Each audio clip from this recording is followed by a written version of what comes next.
자, 이 시간에는 우리가 제너릭과 배열이라는 주제 하에 함께 이야기 나눠볼 텐데요. 우리가 이 시간에 주로 이야기할 내용은 제너릭이라는 컨셉, 특히 어떠한 클래스를 일반화시키는 관점에서의 제너릭이라는 컨셉을 이해해 보겠습니다. 그리고 코틀린의 배열, 또 코틀린에서 어떻게 문자열, 스트링을 다루는지 등등에 대해서 이야기해 보겠습니다. 우선 제너릭이라는 것은 어떤 자료형의 객체를 다루는 데 있어서 컴파일 시간에 자료형을 검사하고 결정하는 그러한 것을 이야기하는 것입니다. 우리가 앞서 오버로딩을 공부했었죠. 오버로딩이 뭐였습니까? 오버로딩은 클래스 내에서 어떠한 메소드를 다양한 타입에서 사용할 수 있도록 여러 가지의 메소드를 정의하는 거였습니다. 그래서 어떤 타입의 파라미터가 들어오더라도 어떠한 형태의 아규먼트가 들어오더라도 그 메소드가 동작할 수 있게 하는 것이 오버로딩 기술이었죠. 자, 그보다 더 일반화시킨 개념이 바로 제너릭입니다. 제너릭은 어떤 클래스나 혹은 타입에도 적용시켜서 자, 우리가 아예 타입을 정의하지 않는 겁니다.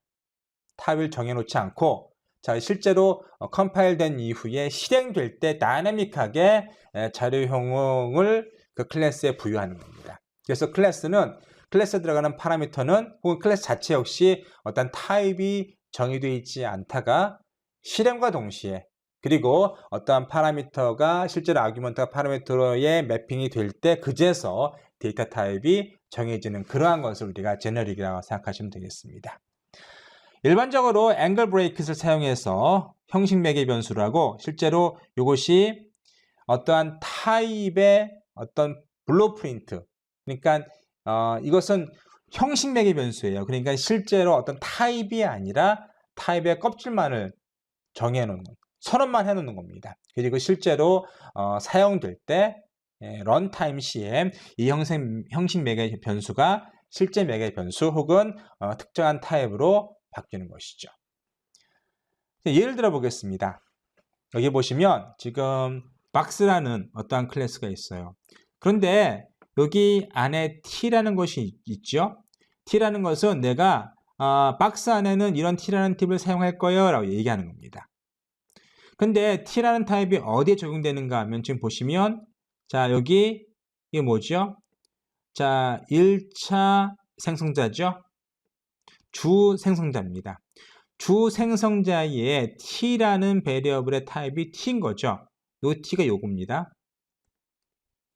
그래서 사실은 우리가 이 클래스를 정의할 때 자, 이 소문자 t의 타입을 정해놓지 않는 것이죠. 옛날에라면 우리가 이전에라면 아마 any라는 타입을 사용할 수도 있었고요. 그랬을 겁니다. 근데 any를 다뤄보시면 아시겠지만 좀 까다롭습니다. 그리고 이것이 일반화시키기에는 매우 좀 많은 단점을 가지고 있습니다. 근데 제너릭은 어떻습니까? 실제로 타입이 정해지긴 정해지죠. 언제? 실행할 때. 보시면 아래에 보시면 자, 박스 1이 있고 자, 박스에 자, 이 박스라는 객체를 만들 때 타입을 정의하는 것이죠. 타입을 정의하고 그리고 이렇게 객체화시키는 것입니다.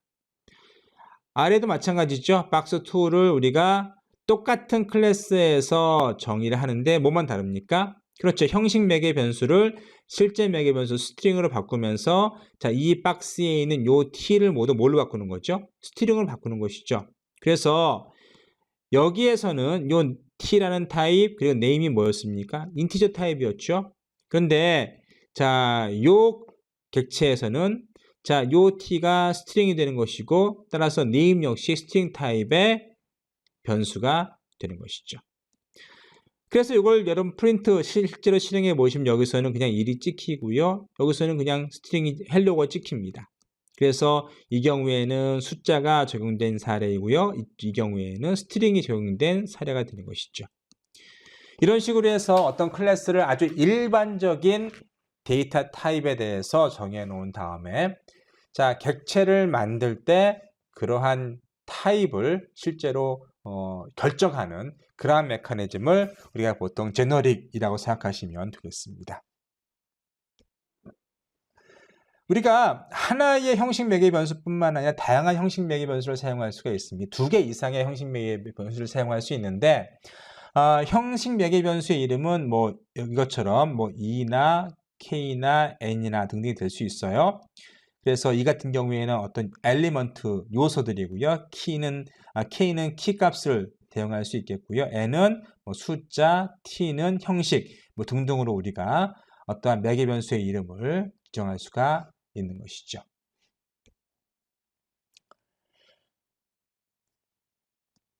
심지어 이렇게 그 제너릭한 클래스는 앵글 브레이크 이걸 생략할 수도 있습니다. 언제요? 자, 이렇게 실제로 내가 데이터 타입을 추론할 수 있을 때라면 자, 원래는 이게 뭐였죠? 원래의 이 풀 익스프레션은 베레 박스 3 자, 뭐죠? 박스의 int가 되는 것이고요. equal 박스의 이건 박스입니다. int의 뭐가 되는 거죠? 1. 이게 맞죠? 그런데 지금 생략된 부분이 어떤 부분입니까? 그렇죠. 이 부분도 생략이 되고 이 부분 다 생략이 되죠? 여기서 자, 이 부분은 생략이 안 되는 것이죠. 이렇게 이것만 생략이 되는 것이죠. 그래서 이게 박스 1만 하더라도 자, 여기에서 이 타입을 추론할 수 있게 할 수 있다는 그런 얘기가 되겠습니다.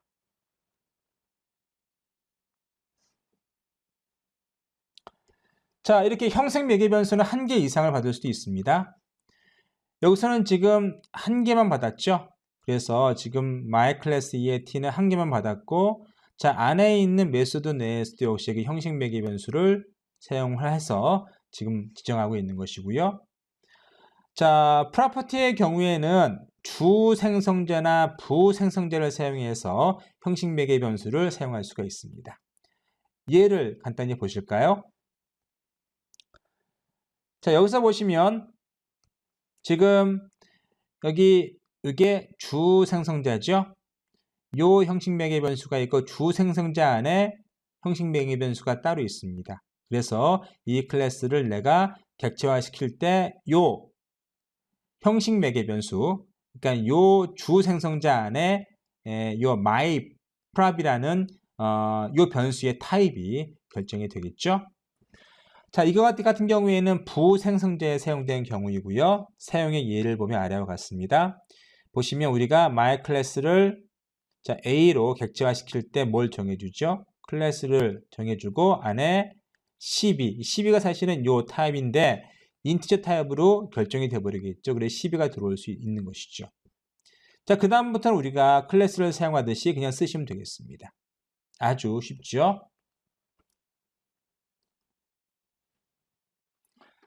자, 그 다음으로 우리가 할 수 있는 이야기는 제너릭 클래스의 자료형 변환하기인데요. 자, 우리가 어떠한 제너릭 클래스 있다고 가정해 봅시다. 자, 여기서는 지금 컵이라는 것이 제너릭 클래스죠. 그런데 우리가 위에 자, parent라는 클래스도 있을 수 있겠고 또 parent라는 클래스의 상속 관계에 있는 어떤 child라는 클래스를 우리가 정의할 수가 있어요. 그런데 요 t에는요.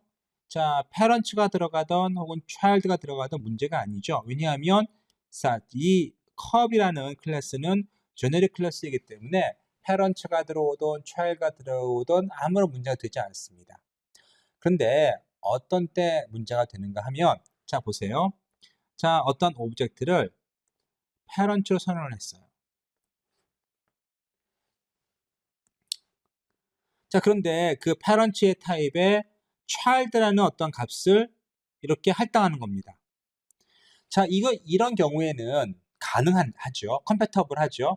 왜 그런가 하면 지금 child가 parent의 상속 관계에 있는 것이죠. 다시 말해서 child가 parent의 속성을 물려받았기 때문에 자, 오브젝트 이 parent라는 클래스는 이 child를 받아들입니다. 반대의 경우는 허용치가 않습니다. 반대의 경우 이를테면 자, 오브젝트 2 같은 경우에는 타입이 child인데 parent라는 값을 받아들여요. 그런데 child는 parent의 아들 관계죠. 자손 클래스입니다. 그래서 이 경우에는 컴패터블하지가 않은 거죠. 근데 만약에 우리가 여기 자 컵을 parent로 만들었어요. 다시 말해서 컵이라는 클래스를 parent를 사용을 해서 만들었고요. 또 다시 그것을 object3로 선언을 합니다. 다시 말해서 object3는 자 컵의 parent 타입인 것이죠. 그런데 뭘 집어넣는가 하면 이 object3에 컵의 child 타입의 것을 집어넣으려고 해요. 혹은 반대로 우리가 object4 같은 경우에는 자 원래 컵의 child 타입이었는데 컵의 parent의 값을 집어넣으려고 해요. 자 이런 경우에는 자료형 형식에 일치가 없기 때문에 컴패터블하지 않기 때문에 문제가 될 수 있습니다. 뒤에서 이제 in이나 out이라는 키워드를 집어넣어서 가능하게 만들 수 있습니다. 그건 뒤에서 배우시겠고요. 어쨌든 기본적인 원칙은 자 어떠한 클래스가 자 제너릭 타입이라 가정할 때 서로 부모 관계에 있어도 컴패터블하지 않다는 것이죠. 호환 관계에 있지 않다는 것입니다.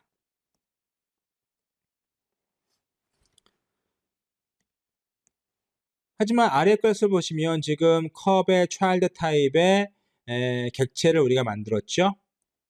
그리고 역시 비슷하게 컵의 child 타입의 오브젝트 6를 만들어서 오브젝트 5를 초기화시켰습니다. 이런 경우에는 같은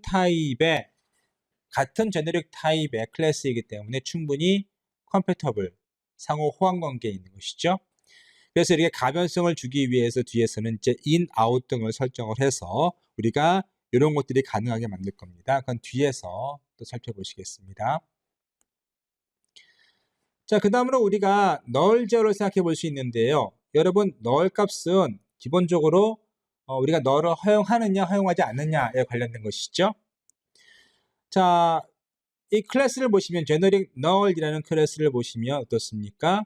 지금 t가 있고요. 이 t가 아래 보시면 argument 물음표로 해서 argument 1이 지금 t 타입을 사용할 수 있고 argument 물음표로 해서 뭐를 활용할 수 있다는 얘기죠? 그렇죠. null을 활용할 수 있다는 얘기가 되는 것이죠. 그래서 기본적으로 여러분 generic 타입의 클래스는 자 null이 가능한 형태로 선언됩니다. 기본적으로 null이 가능합니다. 그래서 아래에 보시면 그러한 코드들이 쭉 있는데 자 여기 요것이 제너릭 타입의 타입이죠. 그리고 이것은 단지 메소드만 있는 그러한 것인데 자 이 t가 여기에도 있고 여기도 있네요. 근데 아규먼트 1은 null을 검사할 때가 있습니다. null인지 아닌지를 얘기하는 거죠. 만약에 이 물음표가 없으면은 상관이 없는데 물음표가 있으면 null인지 아닌지를 판단한 다음에 null이 아닌 경우에만 판단하라는 것이죠. 그래서 아래 보시면 여기 보시면 null 타입의 integer 타입, 그러니까 null이 가능한 형식으로 선언되고 있죠. 자, 이런 것도 한번 주의해 보시기 바랍니다. 그래서 아래 보시면 null이 이렇게 들어갈 수 있는 것이죠. 자, 클래스뿐만 아니라 함수나 혹은 메소드 역시 제너릭일 수 있습니다. 앞에서 우리가 클래스만 제너릭이라고 얘기했는데 실제로는 함수나 메소드 역시 제너릭일 수 있는 것이죠. 그런데 함수나 메소드 앞에 이렇게 그 커리 브레이크를 쓴 다음에 t를 집어넣어야 된다는 것이고요. 그래서 보시면 여기가 형식 매개 변수가 함수 이름 앞에 나오고요. 또 관련된 형식 매개 변수를 이용해서 뭐하죠? 함수의 매개 변수를 쭉 우리가 나열할 수 있습니다. 얘를 보시면 여기 generic 펑션이라고 나오고 형식 매개 변수가 앞에 있고 이것을 이용해서 파라미터를 정의하고 있고요. 또 리턴 값도 정의하는데 리턴 값이 null이 나올 수도 있네요. 그렇죠? 그리고 안에 함수 바디가 있고 또 함수에 여러 개의 파라미터 리스트가 있으면 그 리스트에 여러 개의 변수가 있으면 다중 형식 매개 변수를 사용할 수 있습니다. 그래서 이것이 지금 다중 형식 매개 변수를 사용한 것이죠. kv인데 k 값은 여기에 해당되는 것이고 또 v 값은 여기에 해당되는 것입니다. 이렇게 다양한 여러 개의 형식 매개 변수를 우리가 어떤 함수에 적용시켜서 제너릭한 함수를 만들 수 있는데요. 예를 보시겠습니다. 자, 여기 보시면 지금 find라는 함수가 있고요. 또 t라는 형식 매개 변수가 있는데 가만히 보니까 a가 array 타입인데 뭐예요? array 타입 안에 들어가는 데이터, 그러니까 array의 엘리먼트들의 타입이 지금 요 t 타입인 것이죠. 그리고 여기 t 타겟이라는 이 파라미터의 타입도 역시 t입니다. 자, 그리고 여기 보시면 a.index라는 걸 사용하고 있죠. 자, 이것은 우리가 얘가 array이기 때문에 사용할 수 있는 그러한 데이터가 되는 것이고요. 그래서 인덱스를 하나하나 불러들여서 뭐 하죠? 자, 이것이 타겟과 같지 않은지를 확인한 다음에 같으면 이제 그 인덱스를 리턴하는 그런 것이 되는 것이죠. 근데 보시면 자, 여기를 보시면 지금 함수 우리가 array1과 array2는 서로 다른 타입의 array입니다. 하나는 string 타입의 array이고 다른 건 int 타입의 array로 array of를 이용해서 만들었죠. 그런데 자, 이 함수를 보시면 내가 함수를 사용할 때 string이 들어가는 경우에는 자, 함수 이름 find 다음에 뭐가 오죠? string이 나오는 것이고요. 그리고 자, 여기 string이기 때문에 요게 들어가야 될까? 요게 들어가야 할까요? 당연히 지금 string 타입의 array를 가진 array1이 들어가야겠죠? 여기가 그렇습니다. 그리고 여기에도 string 타입의 무엇인가 들어가야 돼요. 그래서 이렇게 사용할 수 있고요. 또 굳이 요 컬리 브래킷이 들어간 스트링이 집어넣지 않더라도 인티저를 집어넣지 않더라도 안에서 우리가 추론할 수 있게 만들 수 있습니다. 그래서 컬리 브래킷 스트링 또 컬리 브래킷 인티저가 없어도 이거 같은 경우에는 작동을 하죠. 여기도 마찬가지입니다. 기본적으로 들어오는 파라미터에서 그 성질을 찾아서 타입을 찾아서 자동으로 매핑시켜주는 기능이 있다는 것도 기억해 두시기 바랍니다.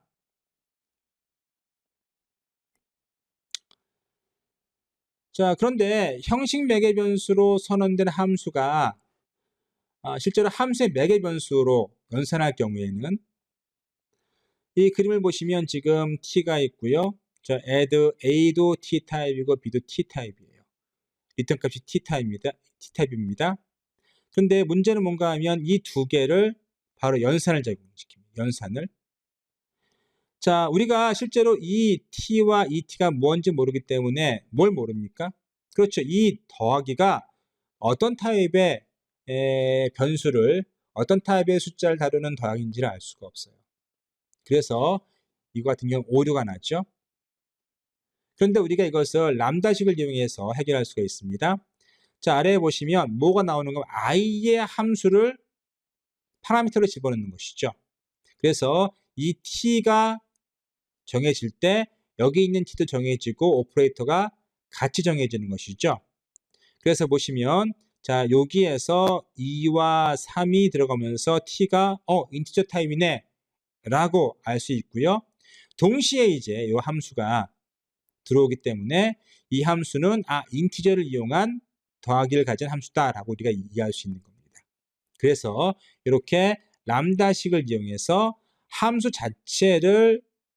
내용을 적는 것이 아니라 함수 자체를 던져주게 함으로써 우리가 형식 매개 변수로 선언된 함수의 매개 변수를 연산할 수 있게 하는 그러한 메커니즘이 되겠습니다. 아주 재밌고 또 여러분께서 좀 주의해 보시면 좋을 만한 그러한 예제가 되겠습니다.